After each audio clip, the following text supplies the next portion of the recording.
I was in the garage that afternoon, oil-stained hands deep in the guts of my vintage Harley, when I heard it, the sharp, brutal crack of something slamming against my front door. A second later, the unmistakable sound of splintering would echoed through the house. Then came the shouting. "You're in violation. Big mistake." For a split second, instinct took over. My training kicked in like muscle memory. I dropped the wrench and moved fast. Not towards the panic room, towards the noise. Because here's what they didn't know: I'm not some retiree they can bully. My name is Jack Harmon. I served 25 years as a Marine Corps mechanic. 3 tours in Iraq. 1 in Afghanistan. I've patched Humvees under mortar fire and built engines in sandstorms. All I wanted after retiring was a quiet life. A garage to work on my bikes, a porch to sip beer on, and a neighborhood where folks minded their business. Oakwood Estates looked like the answer: peaceful streets, decent houses, and just enough space between neighbors. The HOA dues were steep, $4.50 a month, but they promised community security and clean roads. Seemed fair, until Marcus Donnelly took over. When I moved in, the HOA was led by an older guy named Richard. Reasonable. Liked vets. Understood boundaries. But the moment Marcus got elected, everything changed. Marcus strutted around like he'd just been promoted to general. Fresh out of corporate security, probably never saw a day of real combat, but he wore his HOA title like a badge of power. New rules arrived the next day, 32 pages of them. Mailbox heights. Permissible Christmas lights. Even lawn gnome regulations. I wish I was joking. He brought in a so-called security team, 4 guys in SUVs with HOA logos slapped on the side. They'd cruise slowly down our streets, snapping pictures of any violations. A tricycle in the driveway? That's a citation. Your lawn's too long? Another one. Most folks just paid the fines, kept their heads down. I should have seen the storm coming. First, they came for my trash cans, visible too long on pickup day. Then for the oil stains in my driveway for my Harley maintenance. But the kicker? My American flag. Hung inside my garage, right above my workbench. Marcus claimed it wasn't regulation. Said it diminished the neighborhood's aesthetic. I nearly laughed in his face. That flag had flown above my unit's barracks in Fallujah. It was soaked in sweat, smoke, and sacrifice. And now some HOA pencil pusher wanted me to take it down? I refused. Politely but firmly. That's when the letters started. Then the fines. $75. Then $150. Then $300. Each one more absurd than the last. At the next HOA meeting, I stood up and told Marcus to his face, that flag stayed up while I was getting shot at. It's not coming down because you think it clashes with your color scheme. He didn't flinch. Just smiled that smug, dead-eyed smile. Rules are rules, Mr. Harmon. No one is above them. Not even veterans. The way he said veterans made my blood boil. Like it was a nuisance. A phase I should have grown out of. I thought I was the only target, until Mrs. Henderson pulled me aside in the parking lot. "They're doing it to me too," she whispered. "They said my memorial garden for my late husband violates landscaping code. He served in Vietnam." That's when I realized, it wasn't just me. They were targeting the vulnerable. The elderly. Single moms. Immigrants. Anyone who couldn't, or wouldn't, fight back. And Marcus thought I'd be another easy checkmark on his enforcement list. He was wrong. Dead wrong. After Mrs. Henderson's confession, more neighbors began reaching out, quietly, cautiously, like they were afraid Marcus might hear them through the walls. The Ramirez family had been fined for their kid's basketball hoop. Sarah Johnson, an ER nurse, got cited for having her porch light on past approved hours she needed to come home safely after night shifts. It wasn't enforcement. It was harassment. Strategic. Patterned. Calculated. I started documenting everything. Every letter. Every false accusation. Every interaction. The Corps taught me that when you're under pressure, intelligence is your most valuable weapon. And I was about to go to war. Next came the surveillance. A formal letter arrived in my mailbox with the usual threats, this time, citing an unauthorized surveillance device. That device was a motion sensor camera I'd mounted on my front porch after seeing unfamiliar cars parked across from my home. I wasn't paranoid, just prepared. The very next weekend, my buddy Mike dropped by. Fellow Iron veteran. Former JAG attorney. We cracked a few beers and started changing the oil in my Harley. We hadn't even fired up the engine when one of Marcus' so-called security officers pulled up, camera in hand, snapping photos like we were robbing the place. Mike asked what he was doing. Documenting a noise violation, the guy said with a smirk. Noise? Mike asked. The bike hasn't even been turned on. Doesn't matter. We've had complaints. 2 hours later, a notice appeared taped to my door. $500 fine for unauthorized mechanical work and noise disturbance. Dated before Mike even arrived. They weren't just twisting the rules. They were forging the timeline. Then came the car. A gray SUV with tinted windows, parked at the end of my street for hours at a time. 2 men inside, always the same. They never got out. Never spoke. Just watched. One night, I approached them. They claimed to be consultants hired by the HOA. Sure you are. I added more cameras, more sensors. Every corner of my property was under surveillance. That Sunday, our riding club held its regular barbecue in my backyard. Nothing wild, just ribs, music and stories. Veterans catching up, like we always did. The next morning? A violation notice. Unauthorized gathering. Excessive noise. Another $500 fine. But this one was different. My cameras caught Marcus himself placing the notice on my door at 5:30 a.m. He was alone. He took pictures of the bikes in my driveway, time-stamped an hour before anyone had even shown up. I filed a complaint with the HOA board. 3 days later, I received their response. Complaint dismissed. Also included, a $250 administrative processing fee. They wanted me isolated, angry, off balance. Instead, they lit a fire. It got worse. Neighbors told me that Marcus guys had been asking around, about me. Who visited? When I left the house. What kind of work I did. It wasn't enforcement. It was surveillance.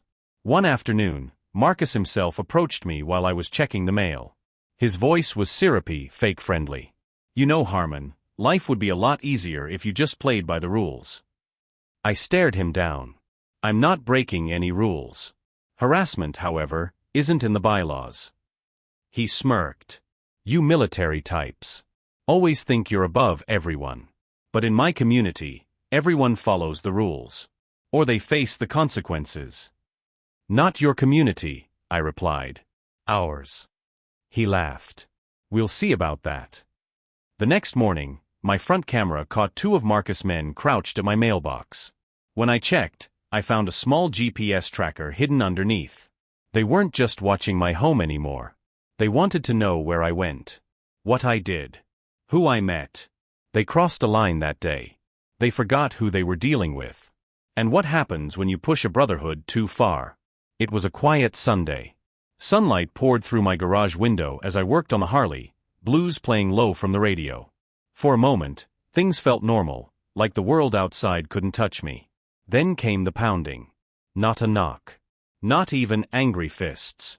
It was pounding, like someone trying to break the damn thing down. I dropped my wrench and ran inside, but I wasn't fast enough. The crack of wood echoed through the house as my solid oak door splintered. 2 men in tactical vests forced their way inside. Black block letters across their chests read, HOA Security. They weren't cops. They weren't military. Just men playing dress-up. Marcus stepped in behind them, arms crossed, holding a printed document like it was a badge. Emergency inspection, he said flatly. Section 24B of the bylaws. I stared at the shattered frame. You just broke into my house. Necessary entry due to non-compliance, Trevor, his so-called head of security, added. He rested his hand casually on the taser at his belt, like I was some threat. I clenched my fists. Years of training screamed at me to react, but I didn't. Not yet. You're trespassing, I said. Get out. Marcus smirked. We've had reports of hazardous materials. Aesthetic violations. Unauthorized structures. We're within our rights.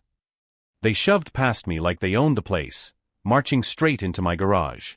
I followed close behind, my hands shaking, not with fear but fury. They began photographing everything: tools, parts, my flag. My flag. Marcus typed into his tablet. Non-regulation display. $750 fine. That flag flew over my unit's barracks in Fallujah, I said, voice tight. You don't touch it. Trevor didn't care.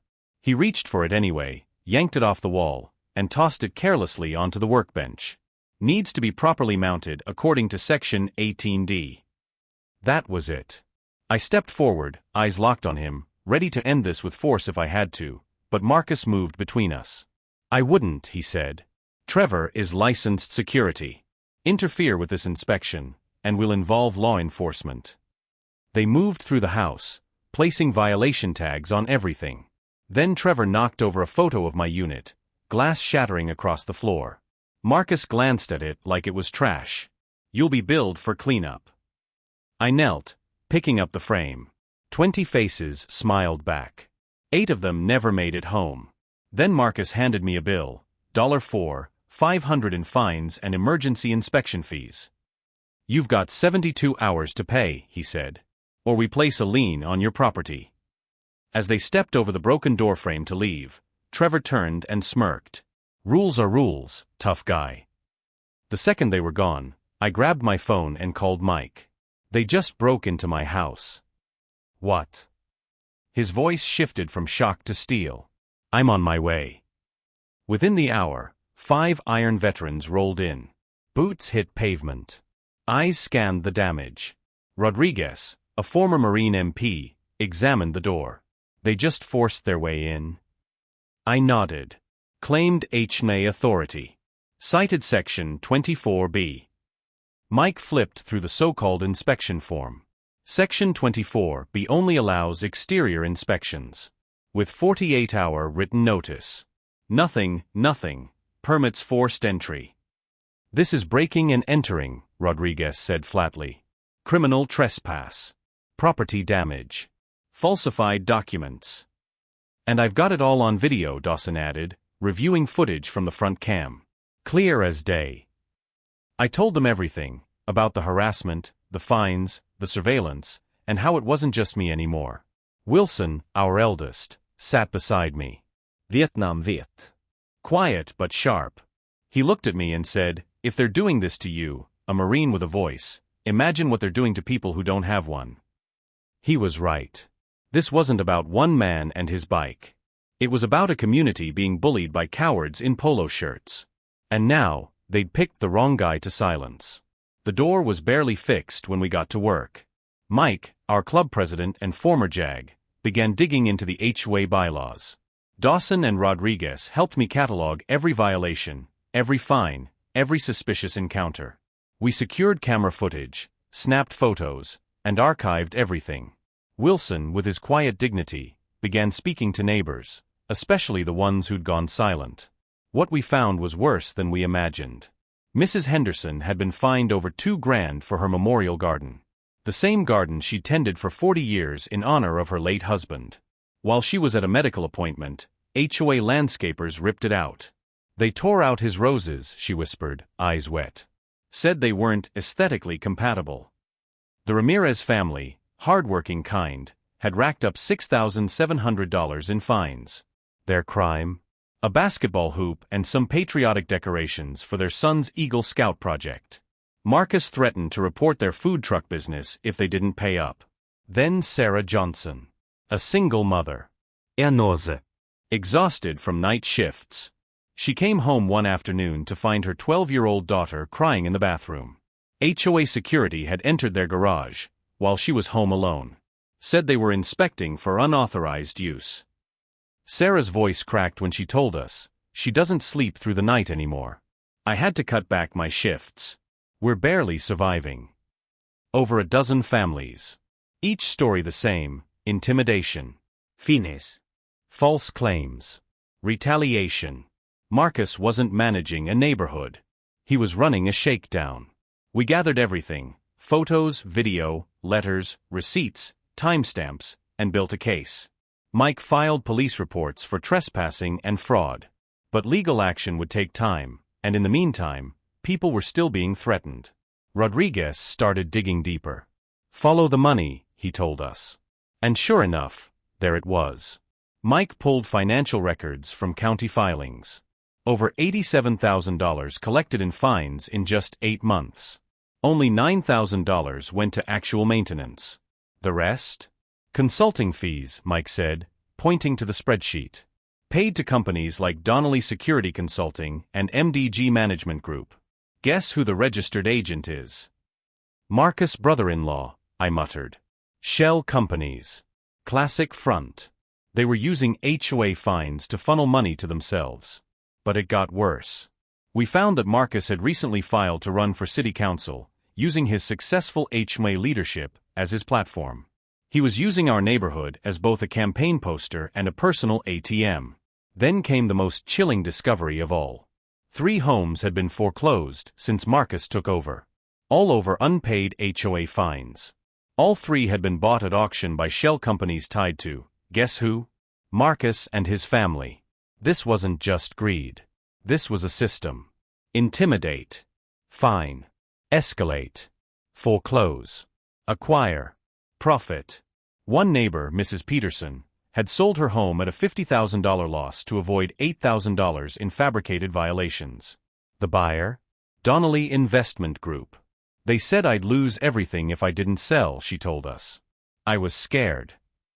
They were targeting people who wouldn't fight back, seniors, immigrants, single moms, and using fake fines to legally rob them. This is racketeering, Mike said grimly. They're using the HOA as a shield. And Marcus?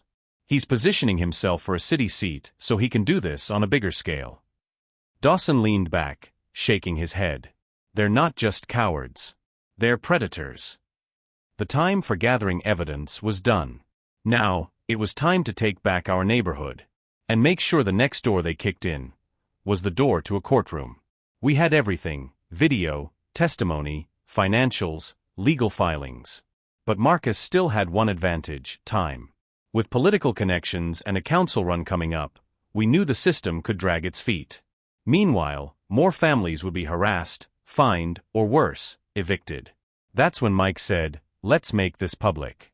So loud they can't ignore it." We decided to confront them head-on, at the next monthly HOA meeting. Everyone would be there. And this time, so would we. In the 2 days leading up to the meeting, we worked around the clock. Mike filed emergency legal motions citing HOA fraud and civil rights violations. Rodriguez and Dawson compiled our evidence into a clean, bulletproof presentation. Wilson and Jenkins kept speaking with neighbors, encouraging them to show up, speak out, and stop being afraid. Most were hesitant. What if they retaliate? Mrs. Henderson asked, voice trembling. They can't, Mike assured her, handing over her legal protection notice. Not after these filings. If they try, it'll be another nail in their coffin.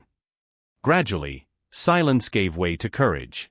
15 families agreed to come. Then 20. Then 30. And I reached out to every Iron veteran in our chapter. Every single one said yes.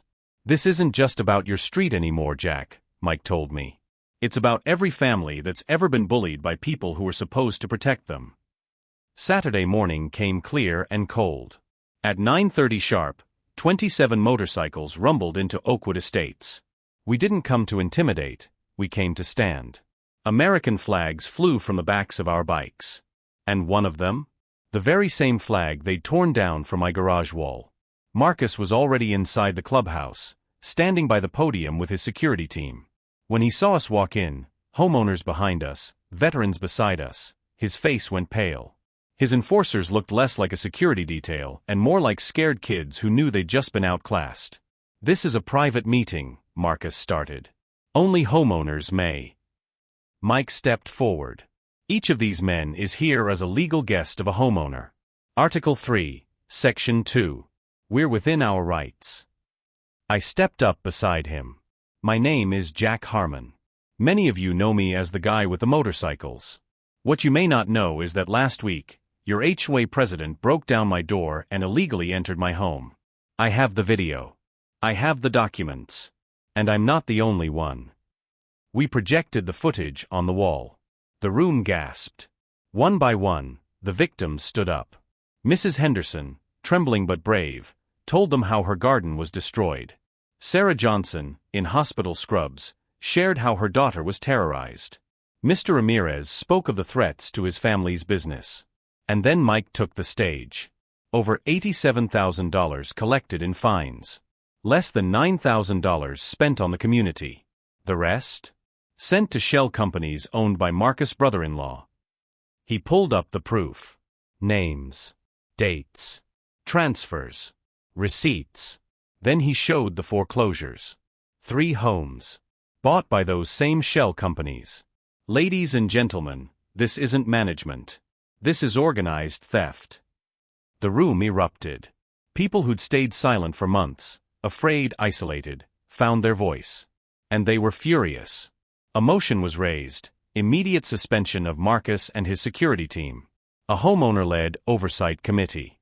Full audit of all financial activity. It passed. Unanimously. Marcus tried to speak, but no one listened. Not anymore. 3 days later, he resigned. Trevor was arrested. Turned out there was an open warrant for impersonating law enforcement in another state. The HOA security team disbanded overnight. Within a week, a new board was elected, this one made of actual residents who believed in transparency, not tyranny.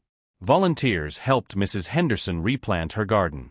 The Ramirez kids got their hoop back. Sarah finally slept through a shift knowing her daughter was safe. And me? I mounted that flag higher than ever. Not just in my garage, but all over the neighborhood. A symbol of standing your ground, of fighting back, of earning the peace you were promised. They broke my door. We broke their scheme. And reminded an entire neighborhood what brotherhood and freedom really means.